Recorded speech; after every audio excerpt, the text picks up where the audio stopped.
you got another topic before we launch? Uh, well, I mean, I think what we are launching into is really came out of the word of the year, obfuscation, right? Yes, to obfuscate. Obfu Yes. And so to make something murky, unclear, Yes. unintelligible, it seems to be, I don't know about the timing, like how it came into full view, but since about, I don't know, January, it seems to be on full display everywhere. And you and I talked about this. We also talked about how our listeners, the people that really come to us to help make sense of this whole leadership thing, are saying, hey, there is so much conflict, so much disequilibrium, so much stuff out there. So you and I dove into this thing and we said, let's talk about it. The Hollow Buddy. And we all feel hollow sometimes. Greetings and salutations, and welcome to the Hollow Bunny Leadership Podcast. I'm Kristen Zeman, and I am here with my capable and captivating host, Sylvia Moyer. Yeah, how was that? Wow, what an alliteration that Thank you. really describes me today. Yeah, It's does so it? early. The sun is not even up here on the West Coast. See, when we talk early and I give you this alliteration, these adjectives to describe you, I really do feel like it sets the tone for the day for you. So today you will be capable and captivating because I have labeled you as such. You did, and I am Mhm. rising to the challenge. Yeah. Now, I just want you to know that this hair, I did, if I, no matter what, shower, wash my hair, blow dry my Hmm. hair. If I don't do that, call hospice because shit has gone really, really bad. It's super early. This is not bedhead. This is my girl. When I said just shape it a little, this is Okay. what she did. I was going to ask you, your hair is different. It's not Hmm. styled the same as it usually is. Yeah, I she, like it. It's just different than what is yeah. usual. Yeah, Yeah. and I said, hey, Kelly, any chance you want to pay attention? What was she doing? Was she just like doing the wordle while she was? I'm not sure, but if I were to pull this down, this side is like here, and this side's up here. Literally, if I were to show you, you would be mortified. But I am capable. I'm confident, and I'm what You're capable captivating. and captivating is what you Okay, are. So basically, what I hear you saying here is that there's a little bit of conflict with your hairdresser because you didn't really like the way that she did it this time. Are we? Is it uneven? Do we have to have a it's maybe it's a uneven. courageous conversation with her? I do, and see right here. I said, what's going on right here? Yeah, What are we doing? yeah, What's yeah. Does she have a Yeah. nice hairdo? She's adorable. Oh my God, she's got gorgeous skin, Hmm. her gorgeous hair. Would I you go love to, her.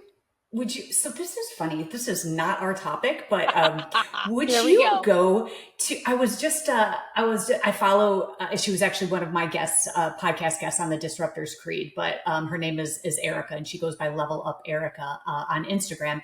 And she was talking about how we shouldn't be taking advice from any like nutritionists or any fitness gurus that are not in shape. And it got me thinking about, like what, like, duh, why would you go to a person who is out of shape to get a fitness regime? Okay, wait, And why would you go to someone to cut your wait. hair who has a bad haircut? I don't know. Is Okay, that just okay, I talk to get that. me? I get that. So here's the difference. Um, Bad haircut and good haircut, that's judgment, right? How do you know if it's bad or Okay, good? We're fair. not pros, we can't assess. And I know one fitness trainer that you look at him and you're like, are you really? He Uh-huh. is fit. He is flexible. He really engages with older adults. He does functional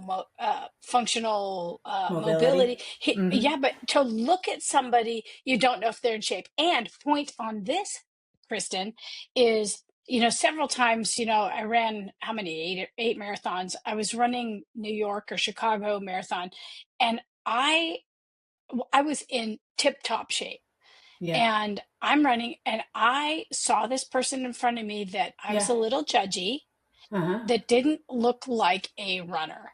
Yep. Hmm. Oh Okay. Yeah. my God, schooled me. schooled Okay. me. So a lot of fitness, and we did a fitness challenge here. And one of the guys, he was, I think, the most fit. I mean, if we say fit, you don't look at him and think he is fit. He looks like a fire plug. He can run forever. He can lift forever. He runs like 20 miles. He doesn't look like he could get to the parking lot. Okay. I needed that So smackdown. No, I needed that that smackdown because yeah, that's you're a right. judgy It's a judgment. smackdown. It's a judgy call. Exactly. And I will tell you, Well, I mean, I'm the slowest runner. If I run a race, I am getting lapped by 80-year-olds and people how you describe don't quote look like runners. So yeah, you're right. It's a judgment call. It is. It, Mm, yeah, and you kind of needed that smackdown I because did. you know what? I'm I taking it. I'd trade being a fast runner to look like that gun show. Look at that. Yeah.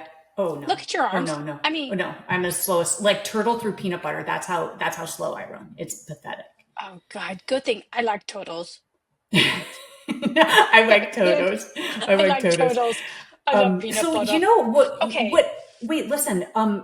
I don't know if our listeners should we reveal that we I don't know if we should reveal this, but this is pretty big. But that we got a copy of the Epstein files, and are we going to go through it the next podcast? Or do you want to go through it today, or do you want to stick with talking about conflict? I think we stick with talking about conflict because it Okay. is a Okay. launch to obfuscation and just like let's create another crisis over there so nobody pays attention to us Okay. shitting our pants Okay. over All right. here. Fair enough. Yeah, We'll tackle that the next time, but boy, there are some for bombshells in sure. there. So, okay. So today we will be exploring the concept of the conflict intelligent leader, which I thought was very interesting. We've heard of EQ leaders, right? Those with For a sure. high EQ. This is a high CIQ. And this is straight out of Harvard Business Review because hey, if you lead people or, if you live with people or if you bump into other humans at any point in your life, guess what? You're going to face conflict. So I Right. guess the question that we're going to tackle here is, are we navigating conflict with emotional reactivity or are we using it as a lever for trust, innovation, and transformation? Yes, and it was Peter T. Coleman, professor at Columbia University, who wrote this article that you and I reviewed in Harvard Business Review to really dive into this topic about how could we bring not only what we know in terms of the courage to address conflict, kind of the manner and the mindfulness in which we approach conflict because it does create emotion, but also enjoying our experience with some of the writings out there, some of the research that is informing this space. And so I guess the first thing is it takes courage, right? It takes courage and intent to confront conflict. And there's this thing when I was talking about this with somebody earlier, they said, well, what's the difference? Isn't it emotional intelligence? And part of this CIQ, conflict intelligence quotient, is really kind of associated with emotional intelligence. But what Coleman kind of offered is that EQ, emotional intelligence, right, Mm-hmm. is part of the CIQ in terms of understanding our own emotions, how things come up for us. But it is broader because it is not only the regulation and knowing of one's own emotions and the knowing of the other, but it is broader because it's really incorporating situational awareness and some of the different strategies that have been used globally for big stuff, real peacemaking stuff broadly, and conflict resolution broadly. But let's put it in the space of a leader in an organization, right? Yeah. So I loved the article. Coleman, I think he's Columbia University, but he said that conflict intelligence is a learnable skill. And I appreciate that because there are so many of these virtues or these skills that we talk about that make for a good leader. And, those are things like, again, conflict resolution, confidence, competency, all of those. The nice part about all of this is that these are all skills that we can learn. And this particular skill of conflict intelligence builds resilience and adaptive teams. So we're not just talking about resolving conflict, we're talking about using it as a force for good and for growth of our organization and for our culture. So I think the whole setting the stage here and why this topic matters is that conflict is everywhere. As we just said, it's in all of our organizations. And those leaders who avoid conflict, you might as well not even call yourself a leader if you are Right. constantly running in the other direction, or you're asking someone else to handle it, where you have your hatchet man or the person who handles all that. It's going to take away your credibility as a leader. So you might as well figure out how to do it. For sure. And the pieces, that I really like picking apart, with the mindfulness practice, with all the things, that I think I focus on quite a bit, is the situational adaptivity and self-awareness, right? So the situational adaptivity, look, this article by Coleman was remarkable, where he talked about many of the conflicts through Indonesia and the tsunami, through the Middle East crisis, and a number of conflicts that real conflict resolution peacekeepers went in and mediated and brokered these real important deals so that folks get along and there's some growth out of it. But let's take that and ratchet it and refocus it perhaps into an organization. Situational adaptivity is some kind of strategy that a leader would come up with, a resolution strategy based on the context, the nature of the conflict, right? And I think that is understanding the pliability of the human condition and then adapting to the scale of the issue at hand. Mm-hmm. And part of that, I think, coupled with that, is this self-awareness. And we talk about it a lot. The leaders, the real solid bunnies, are the people that understand their own emotional reactions, their own biases in conflict situations, and can regulate and understand. They have agency and they have a knowing about their own triggers, their own emotions, and they can remain present for the greater good of the situation that they're in. Mm-hmm. And Yeah. for you're squinting. For most people, it's like I use a meditation practice Mm-hmm. to increase my mindfulness in this unfolding experience, and that has kept me present in conflicts and while resolving conflicts as just the first stage. Right. Okay. So, listen, I love me some Harvard Business Review, and I love the academic theories behind it. But, you know, there's also something that I thought the article was missing, and that was just the whole basic premise of inviting the conflict, or I'll even say it another way, is that do you find, and I'll ask the question, but it's been my experience, is that there's a lot of conflict in our organizations that once you bring people to the table and you start talking about it in a transparent way and you start meeting the issue head on, is that I can think of a million examples where I started to hear rumblings that we were in conflict, and then we all came to the table, and I think that we have to start there. There has to be a willingness to say that I'm feeling the conflict from somewhere, whether it's this problem that we're trying to solve or whether you disagree with something that I'm doing in this organization. I think that we fail to recognize that step one, before we even get into the seven habits of conflict intelligent leaders in the HBR framework, is that we have to be willing to come to the table and say, okay, let's bring it here. And that sometimes I find is the hardest step. I find once we get there, then all of these things come into play. So I just want to make sure that I call that out. It's like a bunch of word salad academia shit to say, okay, let's be willing to hash out Yeah. some things, you know? And so that to me is the first step. And so, I don't know, I just want to point that out. And then the second part is I love what you said, because this concept of self-control is regulating and recognizing your own emotions, right? Hmm. You do it in a way where you sit quietly. I learned that from you. And then by doing it, what I learned from that is this conflict bubbles up.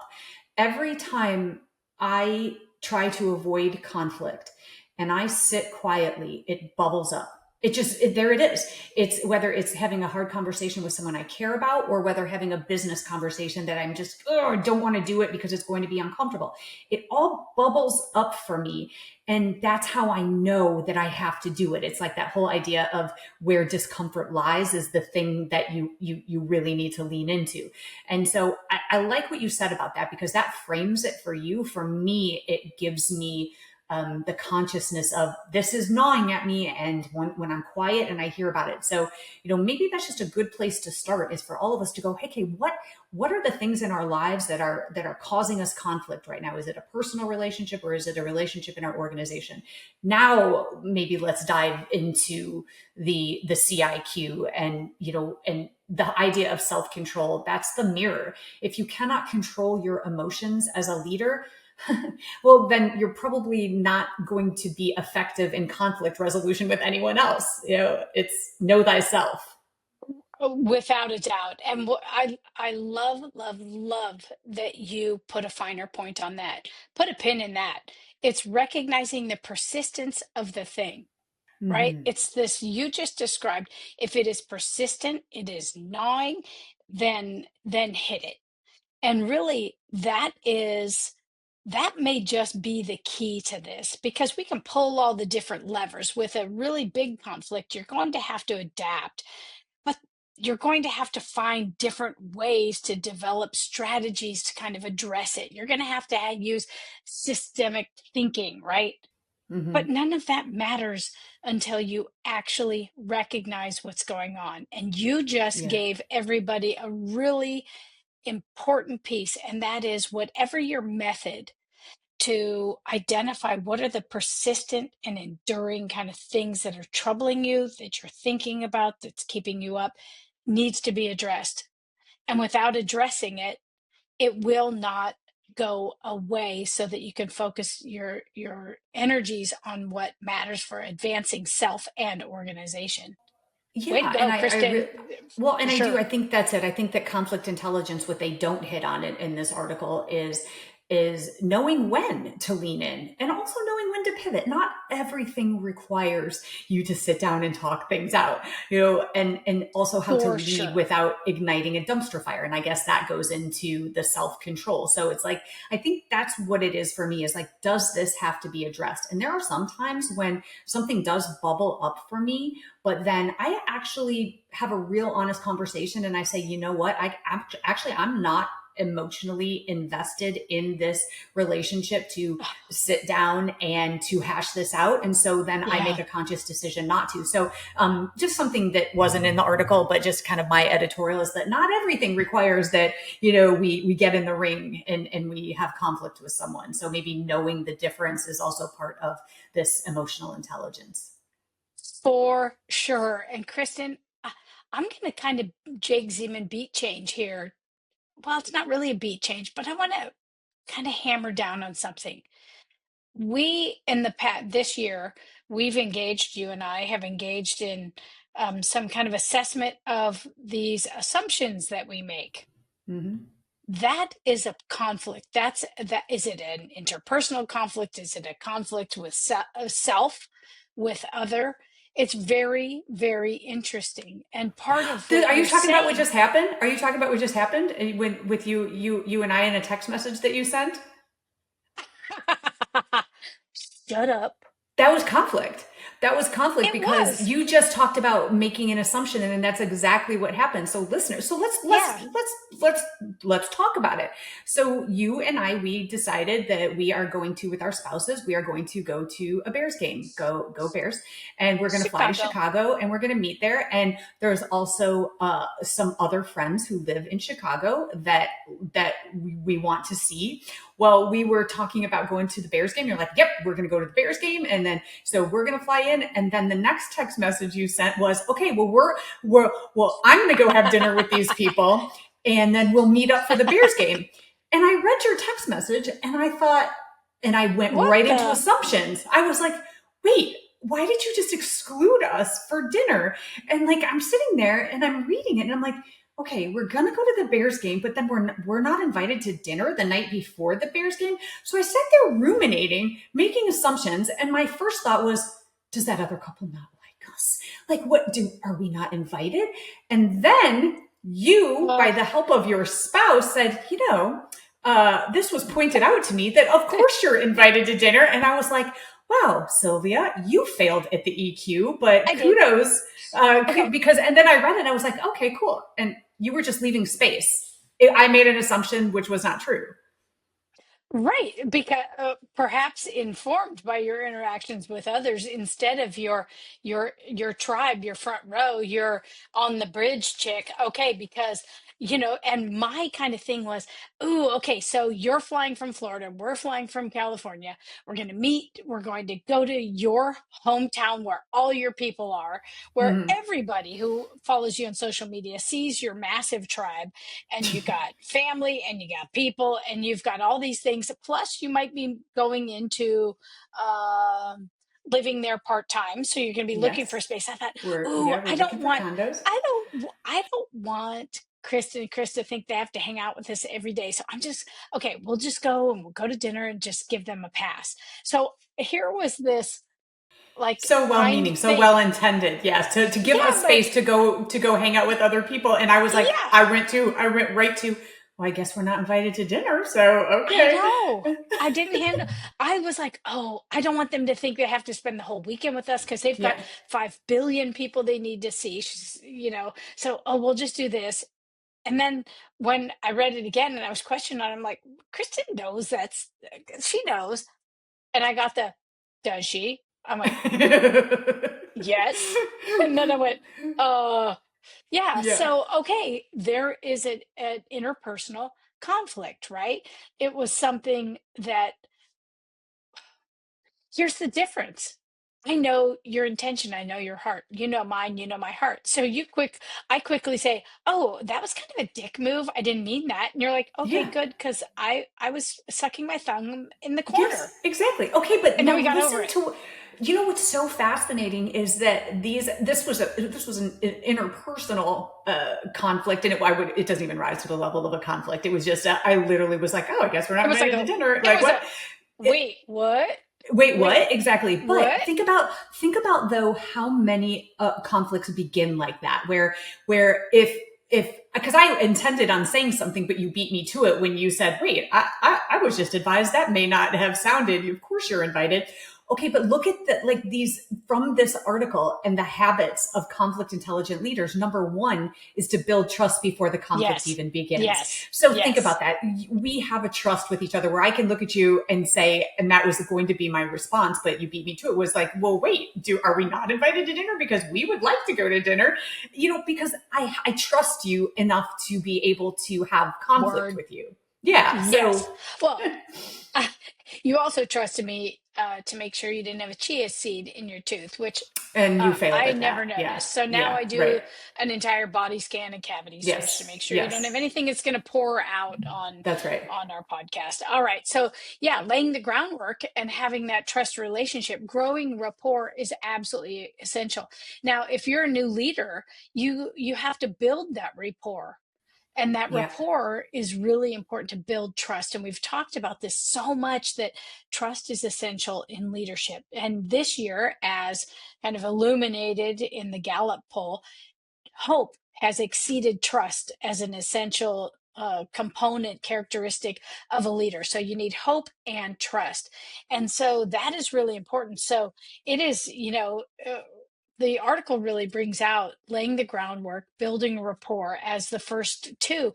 And then he talked about balance discipline with creativity. And really, I think what he's saying there is be adaptable, have discipline and rigor around kind of how you're going to approach this on the scale that's appropriate for whatever you're dealing with, and then be creative with the approach. Now, in our conflict with TextGate, we're going to call it, because we have Chia Gate and now we have Mhm. TextGate. Yeah. I just came out and said, look, I think that may not have landed well. Like, and you said, yeah, that kind of stung a little bit. It ouched me. And I was like, okay, so let's figure it out. Yeah. And then we just kind of built on what rapport we have, what trust we have. And then we're just like, okay, this is how it's going to go. We're going to move forward. And that just worked, Yeah, and right? think about though how in these habits of conflict intelligent leaders, the first one is lay the groundwork, the second one is foster collaboration, and then next is balance firmness with creativity. Okay, so moving into our organizations, if you have a leader, and this is what all this means when it's like again, I these word salads make me absolutely insane. Build trust before the conflict ever starts. Well, what the fuck does that even mean? Well, here is what it means. It means Uh, that if you have gone to your leader before and voiced something that you maybe don't understand, or maybe that is a conflict, and you are met with defensiveness, and you are met with someone who yells and who doesn't regulate their emotions, well, then you are not going to go to them a second time. And sure. that's that. So there will be no collaboration, and there will be no balancing firmness with creativity if you can't even go there in the first place. So building that trust looks like this. Have you set a culture where conflict is healthy, where feedback and criticism comes not from pushing people down, or as we've talked about, punishing them, but of genuinely trying to get people to improve? Does it come from a sincere place of caring? So that's what those first three mean. I can balance that firmness with creativity as long as I know that you trust me, that I'm not going to Right. explode on you, and that I'm going to be open to maybe the misunderstanding that. And listen, in TextGate, the story I was telling myself was we're not invited. And then my head started going into, did I say something to that other couple? Like, did they? So do you see what happens there is like you start ruminating and you start filling in this Sure. narrative. So that's the point, is to be able to foster that collaboration by saying, oh my gosh, I completely misunderstood, misread the situation. Right. And then we can move into the other steps. Adaptation, using different tools for different fires. I love that For one. for sure. Situational adaptivity, mastering this adaptive, flexible approach is absolutely essential. What did the Marines say? Improvise, adapt, and overcome. And it's Yeah. looking for other options. The rigidity that you and I fight against is very real in this number four, mastering adaptivity. So, what it's saying to leaders is just have a different kind of a set of tools, a set of paths that you could travel that might get to a resolution. And that Yeah. one, I think, is really coupled with self-awareness and Yeah. knowing if you're being rigid, right, and Yeah. sticking to a really rigid script. Yeah. And it kind of reminds me of what we talked about in our accountability podcast with Ted, when that adaptation of using different tools for different fires. And we talked about treating our, the people who work for us differently based on their personalities. And as Ted talked about his children, and how, I have the same experiences. Like I treat, as far as discipline, one child will respond into a different technique. Same with humans. It's the same thing. So it's knowing when to adapt. And like for me, if you sat me down and you gave me feedback, I don't like soft feedback. I just want you to tell me, I just want you to punch me right in the throat. That's what I respond to. I'm really good at that, is, but some people aren't. Some people you have to, the whole point here is that sometimes you have to use different For sure. techniques with different people. And in order to have that high intelligence, conflict intelligence, is you have to know when to apply and with whom. For sure. And it's super interesting because it speaks to an intentionality, I think. Yeah. Number five is to leverage the broader context. And it is really looking at the wider constellation of forces that are putting pressure on the issue. And it also speaks to looking at the long game. And I don't think this one needs to be picked apart too much in an organization conversation here, but it really forces us to say, look, there are a variety of pressures and there are a variety of options, and look at the long game, right? Yeah. You know, the way I took it though, and this isn't picking it apart. The way that I took it is that the and leveraging context was understanding how perhaps power dynamics affect a situation, how when people don't speak up, understanding even how race, how gender, and how different cultures affect the way that we think and that we communicate. And so that's what I applied to it. Mhm.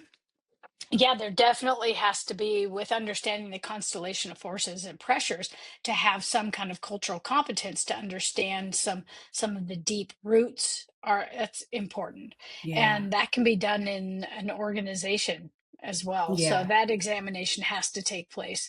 And number six was aim for generational peace. And really in an organization in the scale that we influence and discuss and leaders do broadly, it is about kind of the waves of employees that are coming in, and the model and looking at a sustaining conflict resolution that is enduring. That is what we want to achieve. It's not just in the immediate and in this group of leaders. It cascades throughout the organization and creates some real permanence for how the organization endures. There's a great description about the CEO of Pepsi when this CEO took over Pepsi and talked and was faced with all these folks coming up and saying, we don't want our kids to drink soda. We don't want them to eat these snacks that aren't good for us. And this CEO, rather than rebranding the whole company of Pepsi, which I'm a shareholder, I love it, invest in what you consume, right? This CEO said, we're going to bifurcate the company and we're going to say that we can take two tracks that advance the company and advance the product that's going to market, the products that are going to market. And this CEO said, okay, we're going to have our traditional side with Pepsi and all the other products, right, that so many Americans love and people love across the globe. And we're going to have this other one influenced by nutritionists and those folks that are really in the space of reducing sugars and other things for the health of people. And that was an adaptive kind of generational piece, PEPIECE for peace, PEACE AC. for the Yeah. company, right? And it advanced the company. I thought that was so adaptive and so insightful. I loved that example. Yeah, that was a good example. I want to go back to investing long term because I think that there's another way to look at it. And since I always look at things weirdly or differently, I say tan, you say beige. Holy shit. right. But what else I thought about when applying the invest in the long term? I know exactly what you mean about generational. We have to build for sustainability, for legacy. But what I took away from that was not just winning the argument, winning the relationship. Sure. And this one is one that I have failed so many times. And I think Oh, about as the chief and having all of this conflict with the union board, and especially during contract negotiations or during perhaps a disciplinary issue against an officer. And we are fighting to win, and we get so fixated on winning, and it's win at all costs, but we don't think about winning the relationship. And it's happened on both sides. And I have looked at some of the big wins that we have got in the department, and I remember thinking, at what cost? Because that just severed a relationship. So I like to think about that in terms of relationships as well. Don't just win the argument, win the relationship. That's such an important point. And as you say that, a whole bunch of my little brain files are opening, recalling experiences that really speak to that. What I find just so fascinating, I'm taking an off ramp here just for a quick second, like 30 seconds, is that a lot of police unions, which you're referencing, they're just like so many of them are grievance collectors. They want to collect all these grievances and they want to be combative and fight. And we all want the same thing. I want employees that insert humanity and are discerning and held accountable. And I don't get it. I don't get the conflict. And I think they just fight to fight. Okay, so No, it is. severed It's relationship. win at all costs. Let's Win at all costs. Like right. get rid of And the win at all costs. Like what is the best outcome for the organization? highlight that, right? And go back 20 seconds, 30 seconds, 10 seconds on your podcast and listen to that again because that's a really important point. You're saying that the relationship is the enduring kind of generational thing. That's Yeah.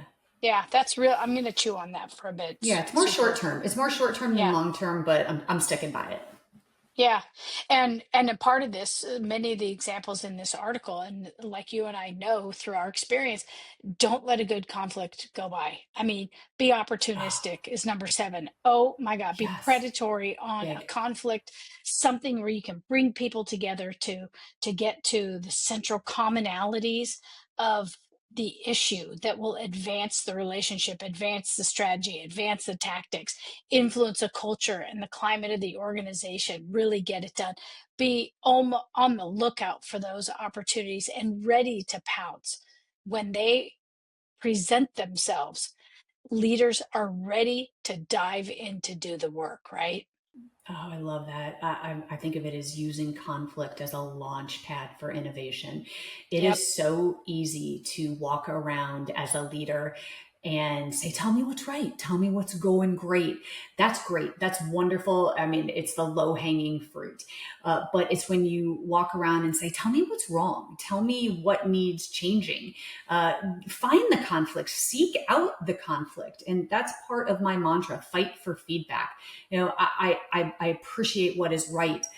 And we'll keep doing that. But let's talk about what's wrong. And that is how you elevate people, relationships, and organizations is using that conflict as a launch pad.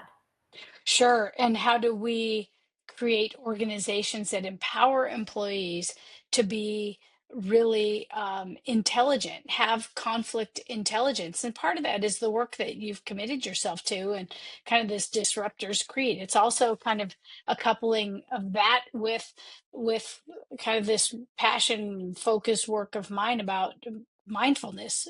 Be present in the Yeah. unfolding experience. I think there are definitely intersections and not that we're at a crossroads, but there's an intersection to building conflict intelligence with this mindfulness work and this disruptors creed and all of the work that leaders do to influence organizations to do the noble work or to profit whatever their jam is or to provide great healthcare or whatever Yeah. their focus is. There you can't abandon one for another. So Yeah. it's a multi-lane highway for sure. Absolutely. So, I mean, I have seen too many good leaders fail because they thought maybe being silent was noble or avoiding conflict was easier. But I mean, I have found, and I'm sure you have too, is that unresolved tension always leaks. It will manifest Yep. itself somewhere. So I tried to come up with how we apply these in our businesses and in our bureaucracies. And so here are the things that I came up with. You tell me if you agree. But one is to start with you. Figure out your default conflict style. Are you avoidant? That's a big one. Are you aggressive? Are you passive aggressive? What is your style? And learn that. And sometimes again, that's about adapting. But figure out what you are, and then lean into that discomfort, and then talk openly to your team about how you deal with disagreement, and talk openly about how you collectively deal with disagreement. Kind of, I guess, head it off at the pass is like, hey, if there's conflict that ever comes up, here's what we should do. Set that roadmap ahead of time. And then identify the peacemakers. Who is helping resolve the tension, and are they empowered to do so? I think another important part is also when conflict gets hot, because it does, have a cooling off period. It's okay to hit the pause button and say, hey guys, let's walk away from the table here for just a minute, or until tomorrow, and think, and just have a cooling off period. And then finally is making healthy dissent a feature and not a bug. We have to normalize hard conversations. And Sure. so that's sort of the applicable part that I was thinking, how do we begin this right now and add this into our businesses and our organizations? Right. That's super helpful. So much of this is based on knowing yourself, Yeah. examining self, and really overlaying that with the courage to confront, and the courage to Yeah. confront yourself and to confront others. There's that, when sprinkled with an intentionality, that's magic. So, Kristen, this is really in response to a number of things that people have been asking us about. And, our Hollow Bunny Leadership podcast folks are millions and millions of listeners. They reach out Millions. to us and they say, hey, there's this thing going on, what do you think? And it really sparks, I think, an interest in us, not only with the people contacting us, but us kind of out in the environment, seeing what's out there. This is really important, and CIQ is really important for leaders. So the hope is that uh, folks got some things to think about, and perhaps got their number two pencil and their yellow pad and jotted some things down, and we'll do some work on this. Yeah, and if you haven't, hollow bunnies, no, substantive bunnies, all of our bunnies, here's what I want to leave you with. I want you to write down on your yellow legal lined notepad, what's your default style? Are you fight? Are you flight? Are you freeze? Also ask yourself in your quiet moments, what conflict have you been avoiding that you need to address right now, either in your personal life or in your professional life? And which of these 7 habits that we went through today from this Harvard Business Review article can you begin implementing this week immediately whenever you hear this podcast? So those are your challenges, bunnies. Awesome. I appreciate you. You gave me some things to think about today. So I think Jake, Zoe, and Fabian bring Yeah. us home. All right. Ted Madden produces this podcast, and the song you're about to hear was written by the aforementioned. If you like our podcast, please subscribe, please like it, please review it, please tell everyone you know about it, share it. You can follow us on Instagram, on Facebook. And if you don't like this podcast, you probably need it more than you realize. Keep I filling love your that. own bunnies and keep adding substance to others. Bye, everybody. Goodbye.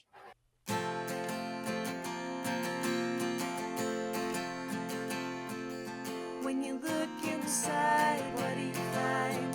Are you content to fall behind? When you lose your way and you've lost your why, have courage and get ready to fight the hollow bunny.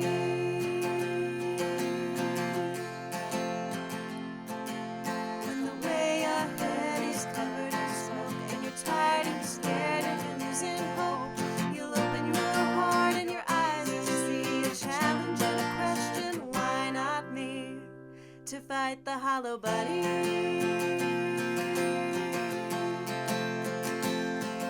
And we all feel hollow sometimes,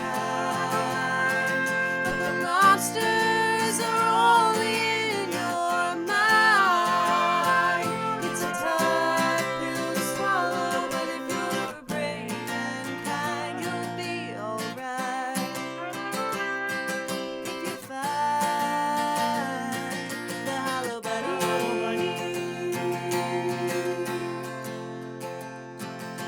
When the challenge ahead scares you to death, you tame the imposter inside instead. To change the world, you've got to start small. It takes a leader to say, I don't know it all.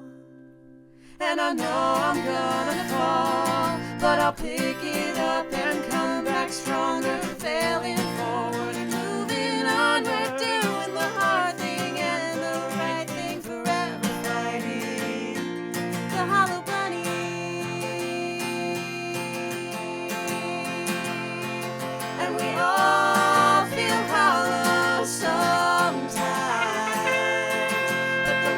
monsters are only in your mind. It's a tough pill to swallow, but if you're brave and kind, you'll be alright. If you fight the hollow buddy.